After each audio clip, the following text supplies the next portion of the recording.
Fala, meus filósofos e minhas filósofas.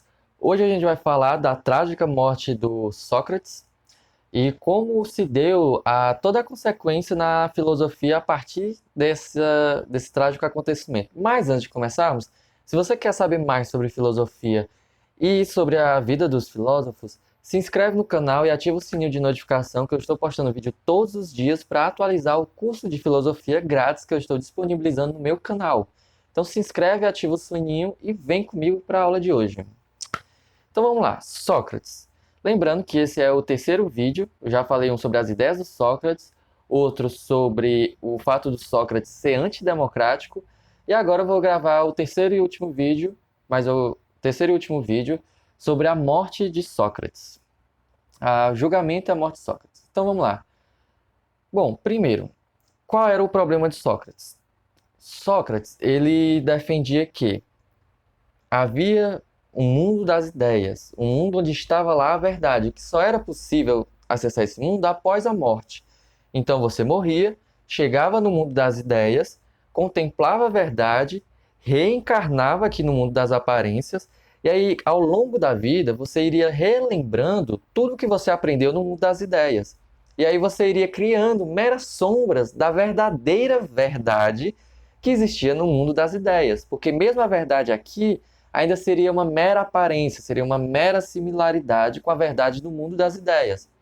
Então, essa era uma das ideias do Sócrates. Sócrates também vai defender a ideia de que um único ser, um único Deus, criou todo esse mundo, criou toda a verdade.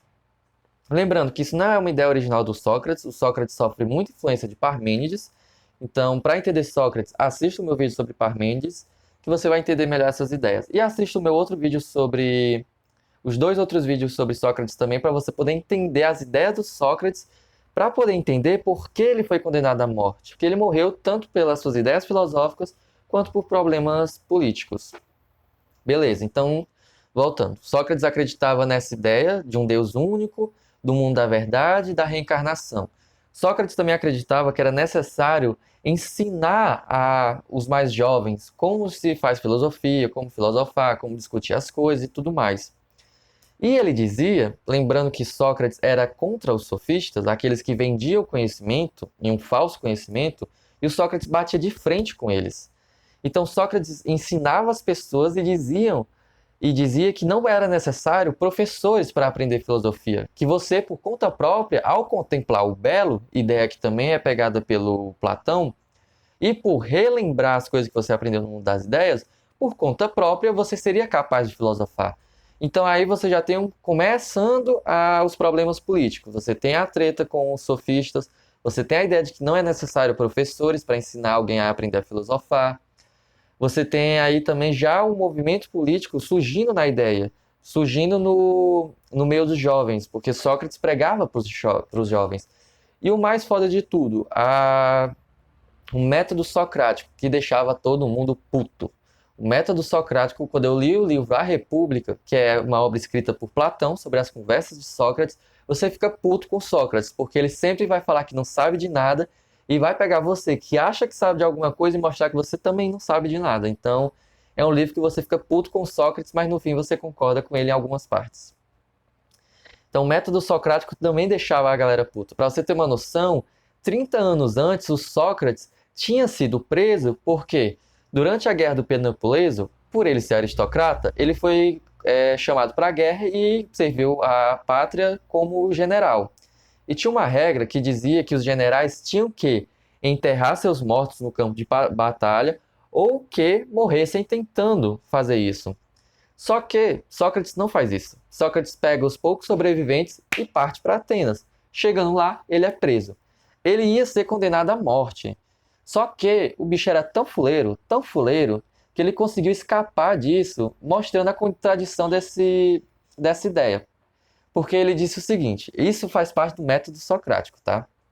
Que eu vou gravar depois um outro vídeo sobre isso para poder explicar melhor, porque eu ia gravar nos outros vídeos, mas acabei esquecendo, então vou fazer um vídeo só sobre isso.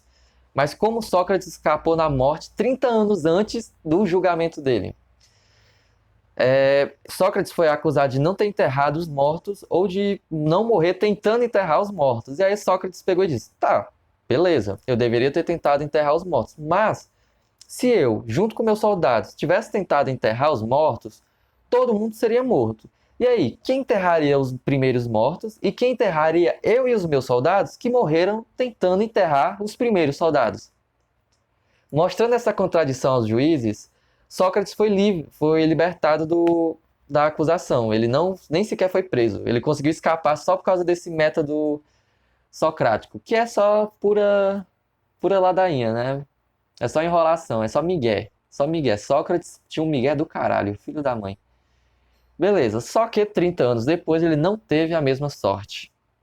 Sócrates foi acusado por 3 crimes. Vamos lá, vamos ver se vocês lembraram de tudo que eu falei até aqui. Sócrates foi acusado de não acreditar nos costumes e nos deuses gregos, porque, lembrando que Sócrates, assim como vários outros filósofos, acreditavam na ideia de um único Deus que criou tudo, e acreditava na ideia de reencarnação, ou seja, já descredibilizava a ideia do Hades, que quando você morria todo mundo ia para o reino dos mortos. Então, você já tinha aí um problema religioso. Sócrates de um lado, a religião do outro. Beleza. Segundo, Sócrates foi acusado de se unir a deuses malignos que gostam de destruir cidades. Isso é interessante. Depois, quando eu explicar sobre a réplica de Sócrates, sobre a defesa socrática, esse argumento vai ser interessante. Enfim, ou seja, Sócrates foi acusado de não acreditar nos deuses gregos e de se juntar a deuses malignos que gostam de destruir cidades. Beleza. Lembra disso que é importante para a defesa socrática. E o terceiro ponto, Sócrates foi acusado de corromper os jovens com suas ideias. Como eu falei, Sócrates gostava de sentar com a galera e conversar, e trocar uma ideia. Então ele tinha ali uma grande reputação entre os jovens. Tanto é, mais na frente eu falo isso, mas o Sócrates era popular entre os jovens, tá ligado? Ele tinha uma galera muito numérica e muito fiel a ele. Ele tinha ali os seus seguidores mais fiéis, e muitos fiéis. Ele tinha ali um impacto importante na sociedade grega. Beleza. Entendeu essas 3 ideias? Agora vamos ver como é que esse safado argumentou em sua defesa. Porque o Sócrates, ele tinha uma ladainha que até o cão ficava com inveja, porque ele sabia argumentar. Sócrates sabia vencer qualquer um na base da lábia. Presta atenção. Vem comigo. Lembra que eu falei que o Sócrates foi acusado de não acreditar nos deuses e nos costumes gregos? E que foi acusado também de se unir a deuses malignos que gostam de destruir cidades? Pois bem, como é que o Sócrates rebateu essa acusação? Ele perguntou: ora pois, se eu não acredito em deuses gregos e sou acusado de me unir a deuses que os gregos dizem que existem, que gostam de destruir cidades, então não acredito em deuses que são gregos? Mesmo que sejam deuses do mal? Ele rebateu, ele usou isso no tribunal dele, em sua defesa.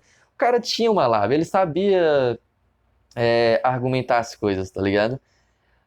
Não acreditar nos deuses gregos, de destruir a cidade, de corromper os jovens. O Sócrates, ele era acusado de corromper a juventude também. E aí ele vai explicar que não, que ele estava defendendo a filosofia, ele vai debater os sofistas, ele vai criticar todo mundo. Então, Sócrates ele vai ali tacar o pau no governo grego. E por quê? Sócrates acreditava na justiça, ele acreditava na ideia do belo. Então, qual era a ideia do Sócrates? Se a justiça existe, como eu acredito que exista, eu vou lá me defender, falarei toda a verdade, usarei o melhor da minha retórica para poder convencer os juízes de que eu sou honesto, que eu não sou culpado dos crimes que me acusam, e vou escapar. Se isso acontecer, é porque a justiça existe. Se a justiça me condenar e eu for morto, então é porque assim quis a justiça. Ou seja, tanto Sócrates sendo culpado ou inocente, ele acreditava na justiça. Isso a gente chama até de... esqueci o nome da palavra, tá? Depois eu pesquiso. Mas enfim, isso é uma probabilidade que sempre vai acontecer, sabe? Isso é até uma enganação, uma mentira. Por quê? Se eu digo, eu vou jogar uma moeda e vai cair ou cara ou coroa, eu sempre vou estar certo. Porque realmente, se eu jogar uma moeda, ou cai cara ou cai coroa. Então, tanto faz o Sócrates ser condenado ou inocente. Ele sempre vai acreditar na justiça. De qualquer forma, a justiça existe e fez o seu papel. Então, Sócrates, nesse momento, se entrega de corpo e alma para a justiça e dá o seu melhor no julgamento. Mas, infelizmente, por questões religiosas e políticas e pessoais, Sócrates é condenado à morte por envenenamento.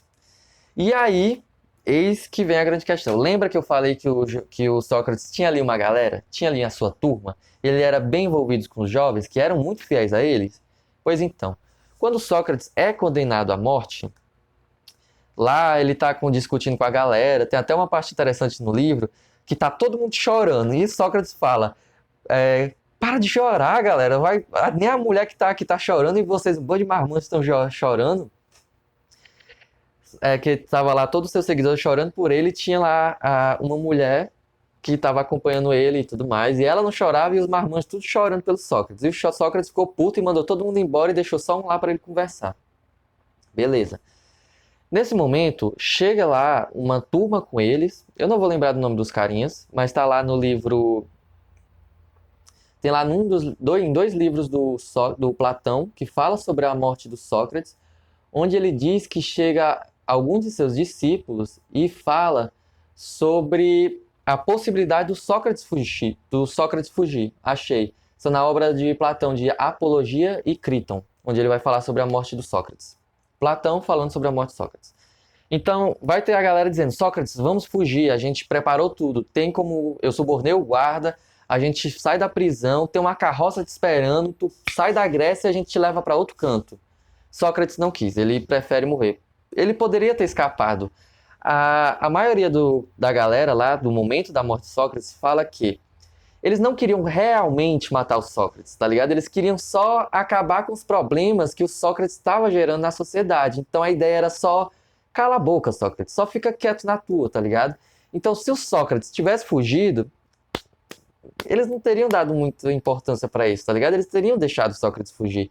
Mas Sócrates, por sua teimosia, acabou deixando se matar, deixando morrer, então foi. E aí, eis que Sócrates é condenado à morte, e aí ele vai morrer. A condenação a condenação do Sócrates se dá por envenenamento.